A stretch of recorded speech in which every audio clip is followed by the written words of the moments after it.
बॉलीवुड की सबसे खूबसूरत अभिनेत्री जिन्हें लोग बाला की खूबसूरत मीना कुमारी भी कहते हैं, और हिंदी सिनेमा के महान डायरेक्टर कमाल अमरोही जिन्होंने हिंदी सिनेमा को सिर्फ 14-15 ही फिल्म दिया, लेकिन वो फिल्म हमेशा हमेशा के लिए शादी बनने पे हमेशा हमेशा के लिए दर्ज हो गया। आज इस दोनों महान डायरेक्टर और महान अभिनेत्री के बारे में जानेंगे कि किस तरह से कमाल अमरोही मीना कुमारी से शादी रचाया था। तो फिर देर क्या, चलिए इस कहानी को शुरू करते हैं। 1949 का साल था। करीब 30 साल के एक लेखक ने अशोक कुमार सहित बॉम्बे टॉकीज के डायरेक्टर को एक कहानी सुनाया। पुण्य जन्म और मोहब्बत की दास्तां पर आधारित इस कहानी को सुनाने के साथ लेखक ने खुद ही इसका निर्देशन करने की पेशकश की। लेखक के जिद के सामने अशोक कुमार झुके और इसका नतीजा रहा बॉम्बे टॉकीज ही नहीं बल्कि भारतीय फिल्म की सबसे बड़ी क्लासिक फिल्मों में शुमार फिल्म महल का बनना। जी हाँ, फिल्म महल का कई सारा रीमेक भी बना है, और न लेकिन फिल्म महल का जैसा कोई फिल्म बना और न बनेगा। उस पर कई सारे रीमेक भी बने, लेकिन कभी भी नहीं बन पाएगा। खैर, आएगा आएगा आएगा आने वाला गीत आज भी सुने तो इस सस्पेंस थ्रिलर फिल्म को लेकर एक हुक सी पैदा होती है। भारत की पहली हॉरर फिल्म भूतिया फिल्म के रूप में मशहूर हुई फिल्म महल के असर का अंदाजा तब होता है जब आप इसके तर्ज पर बने फिल्मों की लिस्ट देखते हैं। बिमल राय की 1958 में बनी मधुबती, बीरेन नाग की 1962 में बनी 20 साल बाद 1964 में बनी कोहरा, और इसी साल आई राज खोसला की वो कौन थी। 1964 में आया था राज खोसला की वो कौन थी। तमाम ऐसे सारे फिल्म महल पे रीमेक भूता फिल्म बना है, लेकिन महल जैसा नहीं बन पाया। महल में अशोक कुमार और मधुबाला लीड रोल में नजर आए थे। खैर, इतनी फिल्मों के बाद भी ओरिजिनल महल का जादू फीका नहीं पड़ा। इस फिल्म की कहानी, स्वाद और निर्देशन कमाल अमरोही का था, जो पिछले 10 सालों से फिल्मी दुनिया में संघर्ष कर रहे थे। लेकिन 1939 की सुपरहिट फिल्म पुकार के लिए उन्होंने लेखन का काम किया था, लेकिन महल की कामयाबी ने पश्चिम उत्तर प्रदेश के अमरोह से लाहौर के रास्ते मुंबई आए। इस संजीदा लेखक को रातों रात सुपरस्टार का दर्जा दे दिया गया। फिल्म महल की कोई सवाल तो आज भी लोगों की जुबान में मौजूद होंगे। मुझे जरा होश में आने दो, मैं खामोश रहना चाहता हूँ, या फिर स्लो पॉइजन अक्सर मीठे होते हैं और धोखे अक्सर हसीन होते हैं। महल ने ही मधुबाला और लता मंगेशकर को सुपरस्टार बनाया। I want to live the story of Madhubala में खतीजा अकबर ने लिखा है कि अशोक कुमार और बॉम्बे टॉकीज के लोग इस फिल्म में सूर्या को लेना चाहते थे, लेकिन ये फिल्म के निर्देशक कमाल अमरोही थे, जिन्होंने 16 साल की मधुबाला को न केवल मौका दिया बल्कि पहले ही फिल्म से सुपरस्टार बना दिया। कमाल अमरोही किस तरह के डायरेक्टर थे, इसका अंदाजा इससे भी लगाया जा सकता है कि उन्होंने महल का एक गाना मुश्किल है, बहुत मुश्किल है, महज एक सिंगल शॉट में फिल्मा लिया था। खैर, नसरीन मुन्नी कबीर की किताब लता मंगेशकर इन हर वॉइस में लता मंगेशकर ने कमाल अमरोही की संगीत की समझ की काफी तारीफ की है। कमाल अमरोही ने आएगा आएगा आएगा आने वाला की धुन का इस्तेमाल फिल्म में 7 बार करने का मन बनाया, और आज भी पूरी फिल्म इस एक गाने से उलझी मालूम होती है। इस फिल्म की कामयाबी का असर कहीं और भी हुआ था। इसका जिक्र आउटलुक के संस्थापक संपादक विनोद मेहता ने अपनी पुस्तक Meena Kumari the classic biography में किया है। विनोद मेहता ने लिखा है, एक अंग्रेजी पत्रिका देखते हुए मीना कुमारी की नजर एक तस्वीर पर पड़ी। ये तस्वीर कमाल अमरोही का था। महल के बाद जिसे हर स्टूडियो अपने यहाँ काम देना चाहता था। कहा जाने लगा था कि उन्हें लाखों रुपए तक का ऑफर किया जा रहा था, लेकिन मीना कुमारी को उस तस्वीर के साथ लिखा होना पसंद आया होगा। विनोद मेहता के मुताबिक कमाल अमरोही को लेकर एक आकर्षण मधुबाला में भी थी। लेकिन कमाल ने खुद मधुबाला में कोई दिलचस्पी नहीं लिए थे। वहीं मीना कुमारी को उन्होंने अनारकली फिल्म के लिए साइन किया, लेकिन ये फिल्म पूरी नहीं हो पाई क्योंकि प्रोड्यूसर इस फिल्म का बजट कम करना चाहते थे, जो कमाल को पसंद नहीं आया। कमाल अमरोही के पूरे करियर के दौरान ये बात साफ दिखने को मिली कि उन्होंने जो भी काम किया तबीयत से किया, पूरे इम्तिहान से किया और खर्चे की परवाह नहीं किया। चाहे वो करोड़ों, 1 करोड़ के बदला 2 करोड़ जाए, कोई मायने नहीं रखता। खैर, इसी फिल्म के दौरान मीना कुमारी एक एक्सीडेंट की चपेट में आ गई थी और उन्हें पुणे के एक अस्पताल में भर्ती कराया गया। कमाल अमरोही जब पहली बार उन्हें अस्पताल में देखने पहुंचे तो मीना कुमारी की छोटी बहन ने उन्हें बताया कि आपा तो मौसमी का जूस नहीं पी रही है। वो प्यार से मीना कुमारी की बहन मीना कुमारी को आपा कहती थी, लेकिन कमाल अमरोही के सामने मीना कुमारी ने झटके से जूस पी लिया। इसके बाद मीना कुमारी को देखने के लिए कमाल अमरोही सप्ताह के एक दिन मुंबई से पुणे आते थे। कुछ ही दिनों में लगने लगा कि एक दिन की मुलाकात में दिल की बात नहीं हो पा रही है, तो फिर दोनों ने रोजाना एक दूसरे को खत लिखने का फैसला लिया। विनोद मेहता ने इस बारे में लिखा है, 31 साल का एक आदमी काली शेरवानी में एम्बेसडर कार उस दौर का फेमस कार था, उस कार से आता था और खतों के लिफाफे के साथ एक प्राइवेट कमरे तक जाता था जहां 18 साल की मीना कुमारी बेड पर मौजूद होती थी। दोनों एक दूसरे को लिखे खत देते थे और थोड़ी ही देर में अमरोही कार से मुंबई के लिए फिर रिटर्न हो जाता था। जाहिर है कि मीना कुमारी और कमाल अमरोही एक दूसरे को कुछ इस कदर देखने लगे थे जिसे आज की तारीख में मेड फॉर ईच अदर कहा जाता है।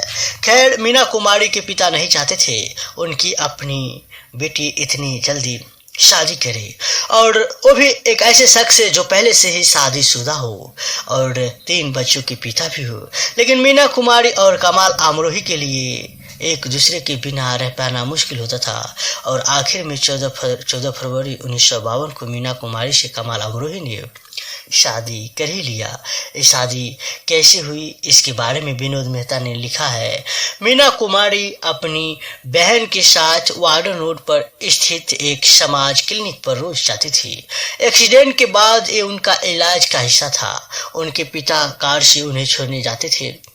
2 घंटे के लिए 14 फरवरी 1952 को दोनों बहनें पिता को छोड़ने के बाद कमाल अमरोही और उनके सहायक बाकर के साथ निकाह करने पहुंची। काजी पहले से तैयार थे। उन्होंने पहले सुनी रवायत और फिर शिया रवायत से निकाह करवाया। इसके बाद मीना कुमारी अपनी बहन के साथ डॉक्टर के क्लिनिक लौटी और फिर अपने घर इसी शादी के लिए 1 साल और कुछ महीने के बाद अगस्त 1953 में मीना कुमारी और कमाल अमरोही के घर पहुंची। उन्होंने अपने पिता का घर छोड़कर और 1 दर्जन साड़ियों के साथ मीना कमाल को चंदन कहती थी और कमाल मीना को मंजू कहती थी।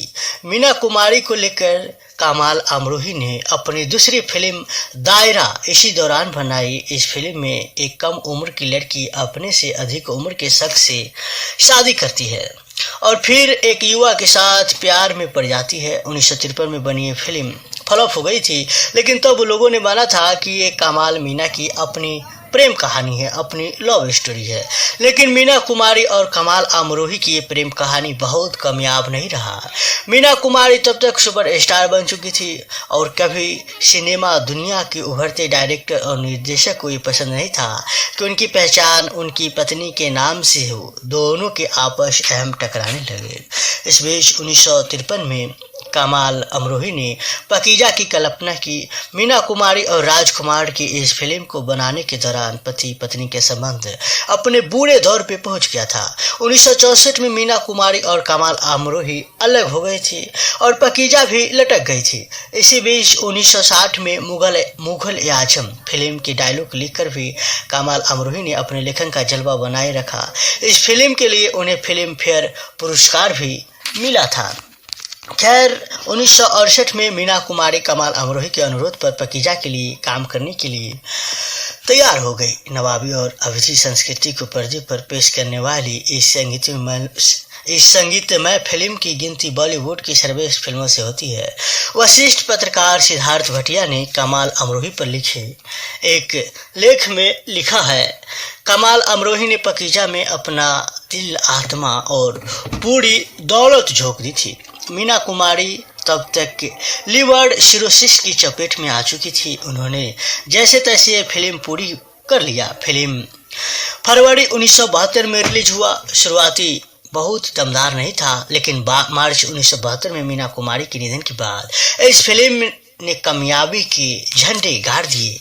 इसी फिल्म की कामयाबी और मीना कुमारी की मौत ने कमाल अमरोही की आत्मा को कुछ इस तरह झिझोरा कि उनका मन फिल्म दुनिया से लगभग उचट गया। उन्होंने समझा कि अब हम फिल्म बनाएंगे ही नहीं, लेकिन करीब एक दशक बाद उन्होंने 1983 में रजिया सुल्ताना से वापसी जरूर की। ये फिल्म भले ही कामयाब नहीं हुआ, लेकिन कमाल अमरोही ने दिखाया कि वो आला दर्जा के निर्देशक है और वो रहेंगे। उनके जैसा न कोई कर पाया है और न कर पाएंगे। ऐसा नहीं था। कमाल अमरोही की व्यक्तित्व का हर पहलू शानदार ही था। दरअसल उनमें खुद को लेकर एक तरह के अहम का भाव पनप आया था और वो फिल्मी दुनिया की कामयाबी ने उन्हें काफी हद तक स्वार्थी भी बना दिया था। उनके इस पहलू का दिलचस्प जिक्र बीते जमाने के जाने माने कलाकार और निर्देशक किशोर साहू ने अपनी ऑटोबायोग्राफी में किया है। किशोर साहू ने 1960 में दिल अपना और प्रीत पराई फिल्म का निर्देशन किया था। मीना कुमारी और राजकुमार अभिनीत इस फिल्म के प्रोड्यूसर थे। कमाल ने इस फिल्म की शूटिंग और इसके पूरा होने के दौरान किशोर साहू को नीचा दिखाने के लिए तरह तरह से परेशान किया था। इतना ही नहीं, फिल्म के रसेज देखने के बाद अमरोही ने इस फिल्म में काफी बदलाव करना चाहा था, लेकिन राजकुमार, नादिरा और काफी हद तक मीना कुमारी इसके लिए तैयार नहीं हुए तो अमरोही ने इसकी रिलीज को लटका दिया। मशहूर फिल्म निर्देशक के आसिफ की मध्यस्थता से फिल्म रिलीज हुई। तब गुस्से में प्रोड्यूसर के तौर पर अमरोही ने अपने सहायक बाकर का नाम प्रिंट में दे दिया था। खैर, बताया जाता है साहू ने अपनी आत्मकथा में लिखा है, कमाल ने मुझसे कहा था कि फिल्म जब जुबली होगी तो साहू साहब आपको आपकी पसंदीदा की कार गिफ्ट करूंगा। फिल्म जब जुबली माने लगी तो उन्होंने अपनी फिल्म के पोस्टर पर प्रोड्यूसर के तौर पर बाकर का नाम हटाकर अपना नाम डलवाना शुरू कर दिया, लेकिन कार गिफ्ट करने का वादा उन्होंने कभी पूरा नहीं किया। रजिया सुल्ताना की नाकामी के बाद कमाल अमरोही ने कोई फिल्म नहीं बनाई, लेकिन आखिरी मुगल और मजमून जैसी कुछ फिल्मों के विषय पर उन्होंने काम जरूर किया था जो अधूरी रह गई। उनका निधन 11 फरवरी 1993 को हुआ था। बहरहाल कमाल अमरोही की चार इन फिल्मों से एक बात साफ तौर पर नजर आती है, जहां प्रेमी जोड़ों की तरह तरह के बाधाओं का सामना करना पड़ता है। महल में मौत इबागा थी, पाकीज़ा में सामाजिक मान्यता बाधा है, रजिया सुल्ताना में शाही परंपराएं और दायरा में विवाह है। कमाल अमरोही के किरदार इन बाधाओं को पार करने की साहस भी नहीं दिखा पाते। बावजूद इसके सारी फिल्में अपनी नफासत और स्टाइल के लिए हमेशा याद किए जाएंगे और साथ ही याद किए जाएंगे कमाल अमरोही और इसके साथ ही याद किए जाएंगे मीना कुमारी। खैर, आपको वीडियो कैसा लगा आप हमें कमेंट में बताइए और इस वीडियो को शेयर कीजिए। और आपने समझा कि किस तरह से मीना कुमारी और कमाल अमरोही एक्सीडेंट कर जाती है और उसी एक्सीडेंट के दौरान कमाल अमरोही उनसे मिलने जाते हैं और मिलते मिलते दोस्ती से प्यार में बदल जाते हैं और ये दोनों एक दूसरे से शादी कर लेते हैं। आप हमें कमेंट में बताइए आपको वीडियो कैसा लगा और इस वीडियो को शेयर कीजिए और नीचे लाल बटन दबाकर इस चैनल को फ्री में सब्सक्राइब कीजिए।